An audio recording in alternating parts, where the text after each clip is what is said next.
அஸ்ஸலாமு அலைக்கும். இன்றைக்கி நம்ம என்ன வீடியோ பார்க்க போகிறோன்னா, சூப்பராக வீட்டில் எப்படி ப்ரௌனி செய்யலான்னு பார்க்கலாமா. அதுக்கு வந்து நமக்கு ஓவன்லாம் தேவையே கிடையாதுங்க. கேஸ் அடுப்புலேயே சூப்பராக செய்யலாம். பாருங்கள், தேவையான பொருள் பார்த்துடலாம். ஒரு முட்டை எடுத்து வச்சு நல்லா பிளெண்ட் பண்ணி அடித்து தனியாக வச்சுக்கோங்க. இப்போ வந்து இதில் வந்து நாட்டு சர்க்கரையும் பவுடர் சுகரையும் நான் மிக்சியில் அரைச்சி தனியாக எடுத்து வச்சுருக்கேன். அதை தான் இதோட சேர்க்குறேன்.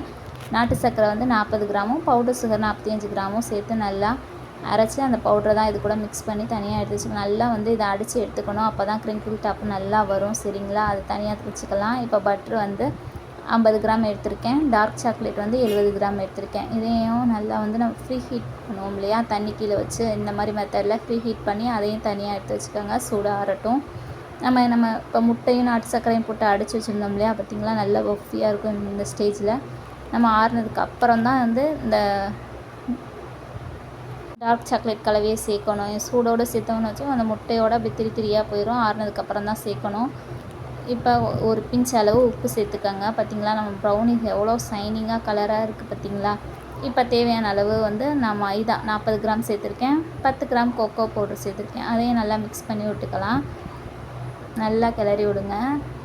இப்போ நம்ம தேவையான பொருளெல்லாம் நான் கீழே பட்டர் தடவி கொஞ்சம் கொக்கோ பவுடர் தடவி அந்த டின்னில் சேர்த்துருக்கேன். இதில் வந்து உள்ளே வந்து நம்ம டார்க் சாக்லேட் வைக்கணும்னா நம்மளுடைய விருப்பம் தான். இங்கே மேலே போடுற சாக்கோ சிப்ஸ் எல்லாமே நம்மளுடைய விருப்பம் தான். நான் உள்ளே வந்து டார்க் சாக்லேட்டும் வச்சுருக்கேன், மேலே சாக்கோ சிப்ஸும் வச்சுருக்கேன். பசங்களுக்கு பிடிக்குங்கிறதுனால நான் அப்படி செஞ்சுருக்கேன். இப்போ பிரியாணி சட்டியை வந்து ஃப்ரீ ஹீட் பண்ணியிருக்கேன். 10 மினிட்ஸ் ஃப்ரீ ஹீட் பண்ணதுக்கப்புறம் நம்ம எடுத்து வச்சுருக்கோம் இல்லையா ப்ரௌனி கலவை, தூக்கி உள்ளே வச்சிடலாம். அடுப்பு சிம்லேயே இருக்கட்டும். மூடி போட்டு கண்டிப்பாக வச்சுருங்க. எனக்கு வந்து இதுக்கு டைம் செய்கிறதுக்கு எப்படி பார்த்தாலும் 30 நிமிஷம் ஆச்சு. நம்ம ஃப்ரீ ஹீட் பண்ணுறதுக்கு 10 நிமிஷம், மொத்தம் 40 நிமிஷம் ஆச்சு கேஸ் அடுப்பில் செய்கிறதுக்கு. இதுதான் வந்து நம்ம ஒரு குச்சியை வச்சு பார்த்தா அந்த இதில் பாருங்களேன், லைட்டாக ஒட்டியிருக்கும். இதுதான் பதம், இதுதான் கரெக்ட். ப்ரௌனிக்கு சூப்பராக இருக்கும். கரெக்டாக பர்ஃபெக்டாக கிரிங்கிள் டாப்போட நம்ம ப்ரௌனி வீட்டில் சூப்பராக செஞ்சாச்சு. இதை வந்து ஆறுறதுக்கு 1.5 மணி நேரமாவது ஆகும். அதுக்கப்புறம் தான் கட் பண்ண முடியும். கீழே பாருங்கள், எதுவுமே ஒட்டவே இல்லை. அந்த டின்னில் பாருங்கள், நம்ம இத்தனைக்கு பட்டர் பேப்பர் கூட சேர்க்கலை. சூப்பராக வந்திருக்கு பார்த்திங்களா.